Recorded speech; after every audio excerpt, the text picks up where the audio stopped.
नमस्कार, welcome to career 248। मैं हूं अखिलेश कुमार। नाउ रिसेंटली एक बहुत अच्छी न्यूज़ आई है भारत के लिए। एक क्वाड का इम्पोर्टेंट समिट होता है वाशिंगटन डीसी यूएस में।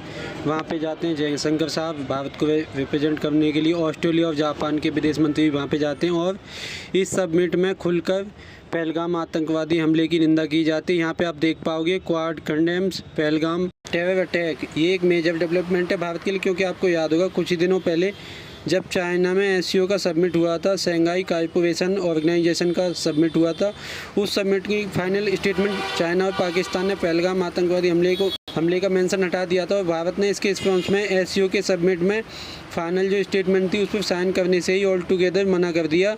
और उसके बाद आपने देखा कि ये वाला एससीओ सबमिट था जहाँ पे बेसिकली सिर्फ जो डिफेंस मिनिस्टर इकट्ठा हुए थे, एनएसए जो नेशनल सिक्योरिटी एडवाइजर इकट्ठा हुए थे। सडनली इंटरनेशनल मीडिया ने एससीओ के इस सबमिट की चर्चा होने लगी। इसलिए नहीं कि बहुत अच्छा सबमिट हुआ है, कंट्री यहाँ पे इकट्ठा आई।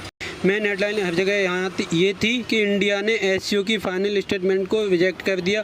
और इससे देखिए एससीओ की जो एक यूनिटी है जो यहाँ पर एससीओ ग्रुप की एक इम्पोर्टेंट है, ये यहाँ पे इंटरनेशनल लेवल पर काफ़ी कम हुई। फॉर एग्जांपल मैं आपको दिखाऊं, इस टाइप की हेडलाइन हर जगह पब्लिश की गई थी कि इंडिया ने रिजेक्ट कर दिया शंघाई कोऑपरेशन ऑर्गेनाइजेशन की स्टेटमेंट को साइन करना, क्योंकि ये प्रो पाकिस्तान थी। और बिल्कुल ये प्रो पाकिस्तान थी। यहाँ पे बलूचिस्तान में जो हमले हुए हैं पाकिस्तान आर्मी पर, उसको मेंशन किया गया, पहलगाम हमले को मेंशन नहीं किया जा रहा था। हालांकि मुझको वैसे यहाँ पे ये बात बोलनी पड़ेगी, ज़्यादातर इंटरनेशनल मीडिया ने ऐसी हेडलाइन छापी है। बीबीसी अलग ही हेडलाइन छापता कि इंडिया ने मना कर दिया ज्वाइंट स्टेटमेंट साइन करने से ओवर कश्मीर।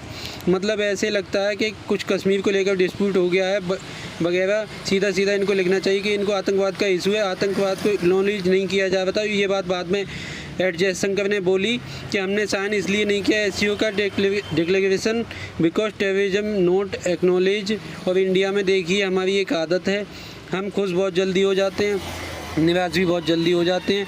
कई लोग इंडिया में ये सोच में पड़ गए कि यार एससीओ तो काफ़ी बड़ा ग्रुप है, बहुत सारे मेंबर हैं एससीओ के, वहाँ पर ये सब इंडिया के साथ खड़े नहीं हुए। देखिए पाकिस्तान एससीओ का मेंबर है और एससीओ को काफ़ी बार आप कह लीजिए इनफॉर्मली चाइना ही लीड करता है। चाइना पाकिस्तान कई बार मिलकर यूएन में पाकिस्तान के आतंकवादी को बचा चुके हैं।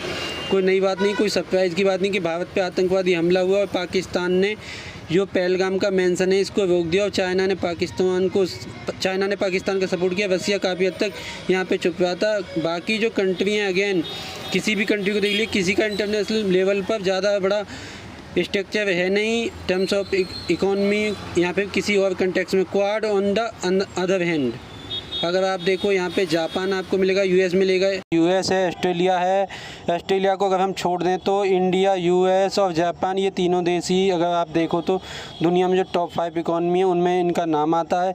और एक तरफ बिल्कुल अगर एससीओ के सबमिट में पहलगाम आतंकवादी हमले को प्रॉपर एड्रेस नहीं किया, मेंशन तक नहीं किया गया उसका, तो क्वाड में इसका विपरीत हुआ है। क्वाड सबमिट में प्रॉपर इसकी निंदा की गई और ये भी लिखा गया है ऑफिशियल डिक्लेरेशन में कि perpetrated should be brought to justice. ये स्टेटमेंट सामने आना इतनी बड़ी बात है कि लोगों को विश्वास नहीं हो कि क्वाड के डिक्लेरेशन में पहली बार पहलगाम हमले को इस तरह से मेंशन किया जाए। लोग कह रहे थे पता है क्या होगा, ऑफिशियल डिक्लेरेशन में नहीं लिखेंगे, इंडिविजुअली सब कंट्री कह देंगे कि हाँ बहुत बुरा हुआ था, इसकी निंदा करते हैं। मगर क्वाड का इकट्ठा सामने आना एक बहुत ही स्ट्रॉन्ग मैसेज सेंड करता है दुनिया को। क्वाड कंट्री के जो बाकी मेंबर हैं ये इंडिया के साथ खड़े हैं। और जयशंकर साहब ने यूएस में खड़े होकर, मार्को रूबियो पीछे खड़े थे, यूएसए के रक्षा मंत्री जो सेक्रेटरी ऑफ स्टेट हैं, वहाँ पे ओपनली कहा कि यूएसए और बाकी सब क्वाड कंट्री को समझना होगा कि भारत के अगेंस्ट अगर आतंकवाद होता है तो जिसने भी वो आतंकवाद किया, जहाँ भी सोर्स है उस आतंकवाद का, उधर इंडिया अटैक करेगा। A word about terrorism in the light of our recent experience. The world must display zero tolerance. Victims and perpetrators must never be equated. And India has every right to defend its people against terrorism, and we will exercise that right. Statement देना बहुत ज़्यादा matter करता है। जयशंकर साहब ने यहाँ पे ये भी कहा कि पहलगाम आतंकवादी हमला एक टाइम का इकोनॉमिक वॉरफेयर था।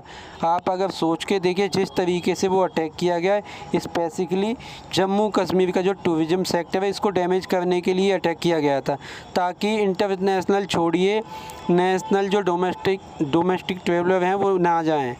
एक बार को डर बैठ जाए कि कश्मीर में जाएंगे तो कुछ हमला वगैरह हो जाएगा।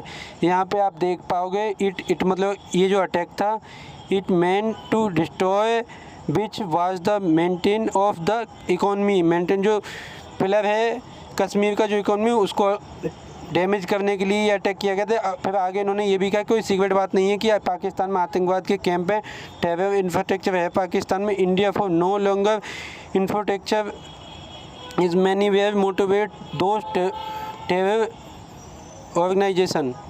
इंडिया ने इस सबमिट में अपना स्टांस रखा है। मुझे इंटरेस्टिंग बात यहाँ पे ये भी लगी कि जयशंकर साहब ने यूएस में खड़े होकर ये भी कहा कि जो डोनाल्ड ट्रंप बार बार बोलते रहते हैं कि मैंने ट्वीट का इस्तेमाल किया इंडिया पाकिस्तान सीज फायर के लिए, उन्होंने फिर से यहाँ पे ये बोल दिया कि ऐसा कुछ नहीं है, मैं उस कमरे में मौजूद था जब जेडी वेंस का फ़ोन कॉल आया था पीएम मोदी को। पहली बात तो ट्रंप का फ़ोन कॉल मोदी को आया ही नहीं।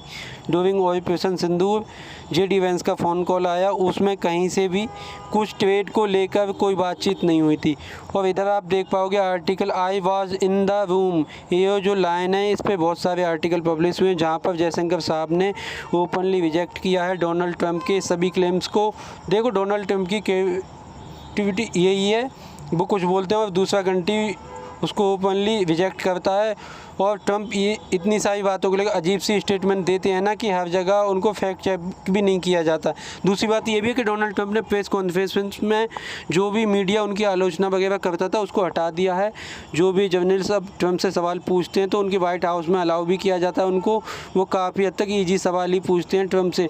और सबसे ज़्यादा इंटरेस्टिंग बात मुझे यहाँ पर ये लगी कि जयशंकर साहब ने यहाँ पर ये भी कहा कि वॉशिंगटन से ना USA से ऑपरेशन सिंदूर के टाइम पे बस एक ही इनपुट आ रहा था कि पाकिस्तान अटैक कर देगा। पाकिस्तान देखिए अब पाकिस्तान बड़ा अटैक करने वाला है।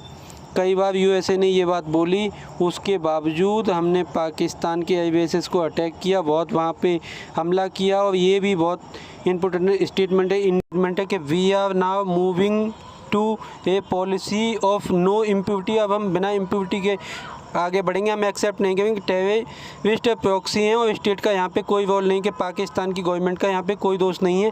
ये तो जो आतंकवादी ग्रुप हैं खुद ही काम कर लेते हैं। ये अब काफ़ी हद तक क्लियर है कि पाकिस्तानी स्टेट सपोर्ट करती है आतंकवादियों को और अब किसी भी न्यूक्लियर ब्लैकमेल से भारत नहीं डरेगा। तो again I am really waiting for the second part of operation Sindoor, क्योंकि इस वक्त साफ साफ लग रहा है इस बार किसी भी न्यूक्लियर वाले एंगल से भारत नहीं रुकने वाली। जो पॉलिसी है ये कम्प्लीटली ट्रांसफॉर्म हो चुकी है। और यहाँ पे आप एक सवाल ये भी पूछ सकते हैं कि इंडिया क्वाड में ठीक है मगर क्वाड में मिलिट्री एंगल कब आएगा।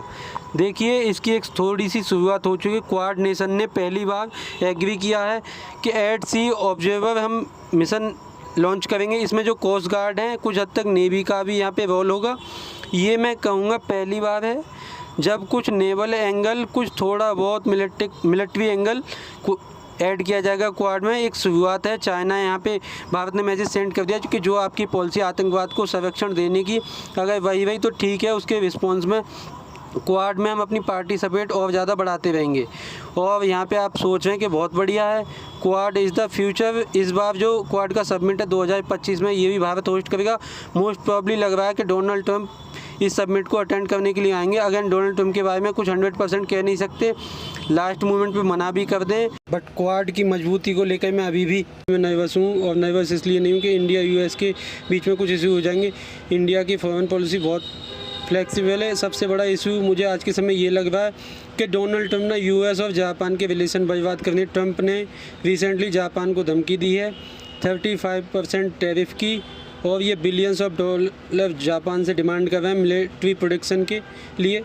और मुझे लगता है आने वाले समय US और जापान के रिलेशन में आप बहुत ज़्यादा गिरावट देखोगे। दोनों कंट्री के रिलेशन जो हिस्टोरिकली बहुत स्ट्रॉन्ग रहते थे उतने स्ट्रॉन्ग नहीं रहेंगे। काफ़ी ट्रीटी तोड़ी जाएंगी, काफ़ी डिफेंस पैक्ट तोड़े जाएंगे। हो सकता है US सोल्जर्स भी जापान से धीरे धीरे हटने शुरू हो जाएं। उसका इवेंचुअल इम्पैक्ट क्वाड पे आएगा नहीं आएगा, ये मुझको देखना है। ये आने वाले 1 से लेकर 2 साल में इससे रिलेटेड डेवलपमेंट आपको होती हुई दिखेंगी। ऑब्वियसली मैं आपके लिए अपडेटेड वीडियो लाता रहूँगा। इसी के साथ ये वीडियो का अंत। Thanks for watching. Measure the God watch over you.